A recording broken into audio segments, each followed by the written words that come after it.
Alright, let's look at some of the new quality of life features that came with this update for Disney Dreamlight Valley. So you know when you're in here, you need to serve a certain number of meals for the star path. You always get over here and you forget what they are.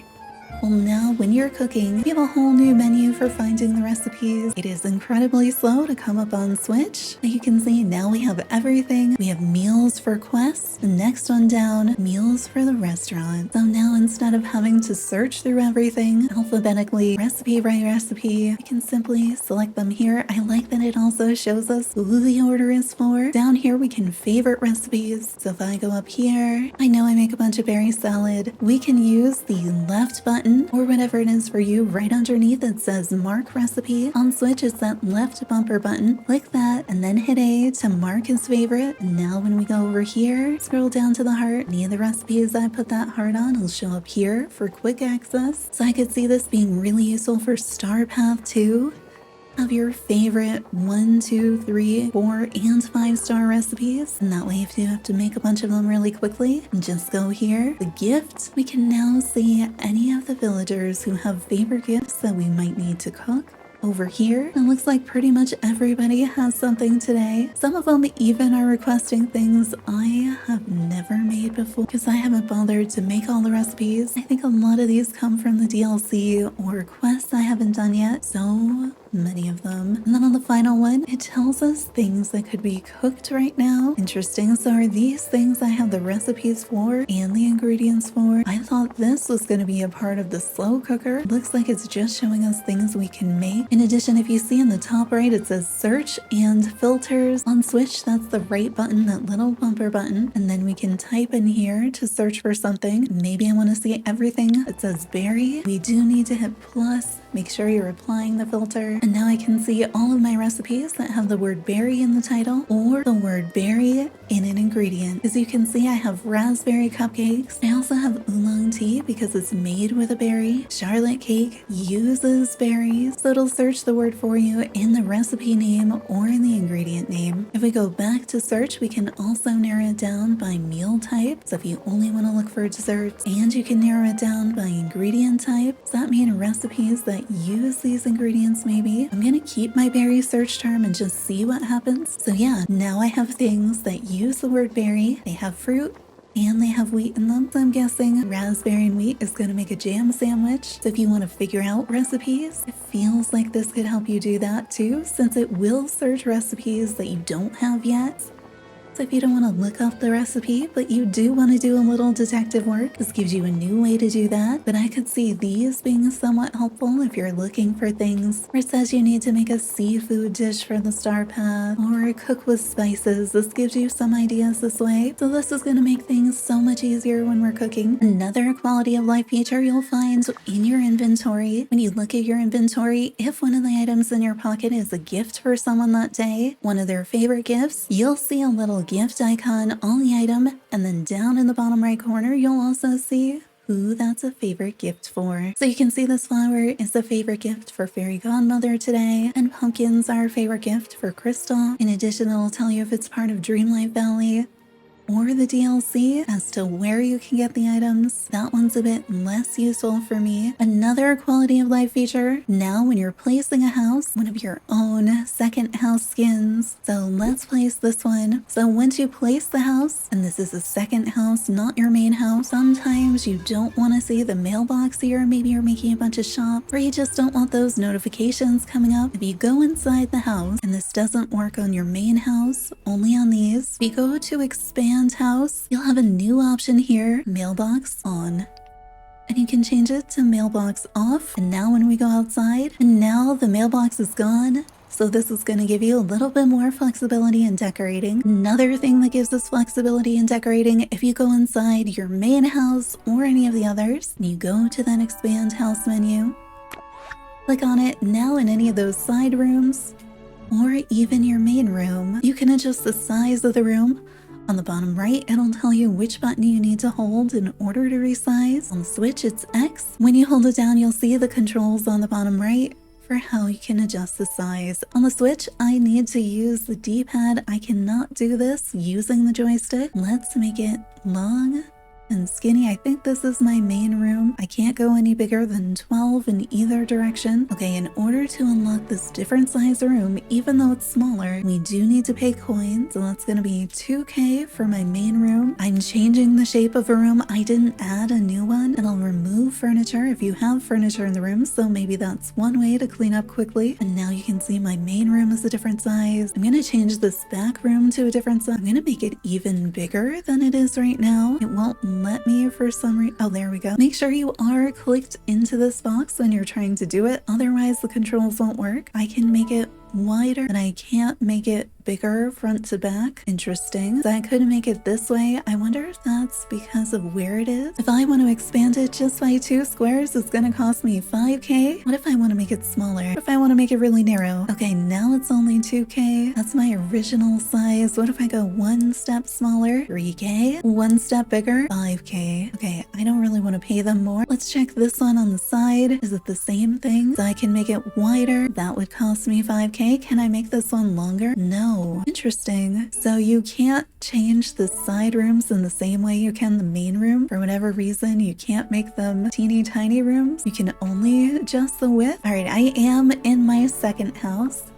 So now you can see my main room is kind of wider and skinny, which honestly makes a little bit more sense for having all the doors on it. So that's kind of neat. Okay, so I am on my main house now. I wanted to see if the options are any different when I'm on my main house instead. Let's see. Okay, same thing. I'm only able to change it horizontally. I'm not able to change it vertically. What about if I add a brand new room? Will that give me more flexibility? Okay, if you're adding a brand new room, because you can make it smaller to start with, you have a lot more flexibility. No. Okay, even if you're adding a new room, you can only change the size of the room horizontally. So if you want to make a 12 by 6, that'll cost you 2K. If you want to make a 6 by 6, 1K. 8 by 6 is 2K. 10 by 6, also 2K. So that's kind of weird. A little bit limiting. I'm going to do the 12. I'll do the 12 by 6 to get started. I wonder if maybe if I unlock the tiniest room and then I go back to it. Remember, you have to go down here before you hold to resize. Okay, so if you start with the 6 by 6, then you can expand it horizontally down to the 12 and out to the 12, but you can't take that initial 10 by 10 room and change it and make it longer or shorter, which I don't really understand. That doesn't feel intentional. So you can make this one long like this, only 2K to do that. So I guess if you want maximum flexibility, start your room small. It doesn't make any sense to me. And on the main room though, this main room is only allowing me to go horizontal. It's not allowing me to change my main room on my main house the same way I did on my other house. I'm not really sure why, if that's intentional or not. Is it based on where I have things? And it really doesn't make any sense to me. If you add a new floor, okay, the new room on your new floor, if you want to expand it, you just hit expand. And it just keeps increasing the size. And it's not until it's this size that you have the opportunity to change the size of the room. Now that it's a 10 by 10, again, I can only move it horizontally. Even though there's an arrow here for vertical, it doesn't actually let me change it. So you have some flexibility with room size, but not quite what I think we were expecting based on what they told us. Now I just added an expensive floor for no reason. So here is that with expanded main room. Let's check on those side rooms. I think we made them different. Okay, so we definitely can see the different dimensions here. Door on this side. Let's go to the other side. We changed the dimensions on this one too. And you can see this is that room that I started with the 6, I think. So we have that long skinny room that you enter from the skinny side versus entering from the wide side. Let's take a look. House floors. No, expand house. So you can see we have those 2 long skinny rooms, about the same proportion. One has a door on the long side, one has it on the short side. So you can definitely do different things. I'm glad we were able to change the main room on the other house, but I don't really understand why I can't do the same thing here. Like, it is wider, because here is that main room that we were able to change in my second house. So I'm glad that we have the flexibility here. I just don't understand why we don't have the same flexibility in our main house. Now we've already made these rooms. I guess it already came with these rooms. I just wanted to see, can I actually change it? So if I go down, I hold resize. Yeah, the side rooms, I can only change this way. So I can't make a tiny room in here. And this is a brand new second house, so they already come with those 10 by 10 rooms. You don't have nearly the flexibility on those side rooms on your second house as you do in your first house, and this is kind of where I'd want to be putting those other rooms. So I can only change the horizontal dimension, which means I can't make a 6 by 12. I can make a 6 by 10, but everything's gonna have that 10 dimension. So again, it's interesting. It feels bugged, but this may just be a feature for reasons I don't understand. Maybe it's the door placement, but couldn't they just recenter the door? I don't know, this feels like a half-implemented feature right now. So maybe be careful when making your new rooms. Make them the smallest first, and then carefully adjust just in case you want different dimensions. But it's unfortunate that if you've already made those rooms and you want to just adjust them, that you're so limited in the way that you can. I feel like these proportions would work well for like a shop front, something like that. So it's still something, just not what I thought it was going to be. If you're playing on a platform other than Apple Arcade, you have the premium shop, and one of the new features they added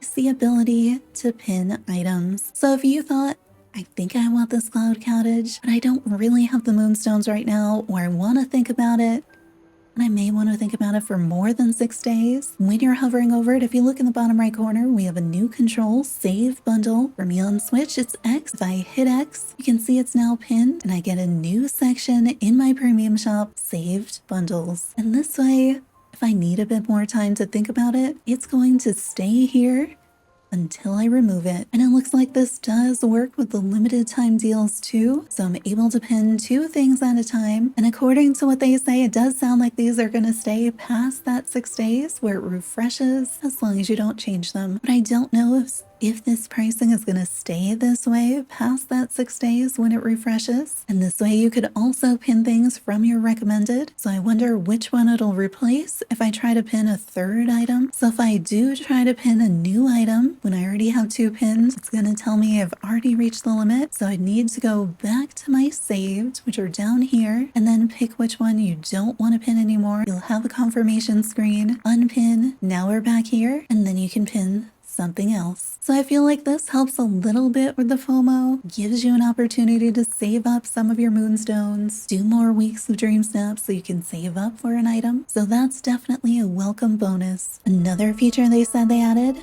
was in decorating mode. So for inside in decorating mode, and we go down to wallpaper, they've said we can now offset center our wallpaper. So I'm curious how this works. So I've applied this wallpaper to this wall, and you can see on the left hand side I have a new control, align wallpaper. On the Switch, I need to hit A and then left. So if I hold down A, you can see I can now move the motif. So if I want to align this with the door, I can put it here instead, and I think I can do this per wall. So if I apply this one, let's go over here, hold down A, and then move. Oh, okay. So not per wall. These 2 adjoining walls have the same wallpaper, and if I move it on one wall, it actually moves it on both walls. It's also a little bit tricky on Switch to get that fine-tune adjustment. I'm curious, what if I pick a different wall for down here? Let's see. Okay, here's one of the new wallpapers from the Aladdin set. So if I put this one on this wall, okay, I want to align this one, and I'd really prefer if the blue one doesn't move. Okay, so if they are different wallpapers, you can move them separately, which is good. Can I line this up? There we go. You want to align it, you need to make sure you're holding that particular wallpaper. If I put this one here, you can see it's not lining up in the corner with the other one because they're a different wallpaper. And if I move this one, it's not moving the other one. So this one will move independently. Only I could line it up. Maybe we line it up this way. This is not easy to align on Switch. I kind of wish it had some presets that I could do, and I use the D-pad instead. Okay, on Switch, you can use the D-pad or the left stick to align it. That is much easier to line up with the D-pad. However, if your same wallpaper is on 2 adjacent walls and you go to move it, it will move it along both of those walls. Okay, but if your wallpaper is on that wall and we put the same one down here, Let's see, right now this one is aligned in the middle of the circle. Gonna go down here, but this one, I'm going to move it so this one is also aligned with this, please. Kind of tricky on the short wall. All right, align with the circle. There we go. Did it change? It did change this one. Okay, so all of the wallpaper of the same kind, if you put it in the room and then you try to line it up, it's going to move every wall with the same wallpaper on it. So even though these two walls are not adjacent, they're not touching, you wouldn't think that they would affect one another. Because it's the same wallpaper, that's going to affect it. So moving this one this way, change the other one. I put this one back so that this one has the circle on either side of the door. Now this one's lined up with the circle in the middle. And if I move this one so it has the line in the middle, now this one's lined up with the circle in the middle. So just keep that in mind. If you're aligning your wallpapers, you may be being really careful and then you turn around and you've accidentally moved the other wall too. I am glad that it doesn't seem to affect the other wallpapers as long as they're different. So you do have some flexibility there. Another change that they made over on cooking, they say that the recipes that have an open item like this one will now pull in the item that you have the most. So if I click on this one and then I do my autofill, let's see, it's chosen cocoa. I want to go down here, see what my most plentiful from here is. It is by far cocoa. I have 10 times more cocoa than anything else pretty much. Over 1,000 of these versus only 100 of some of the others. And I think before it would have chosen something else.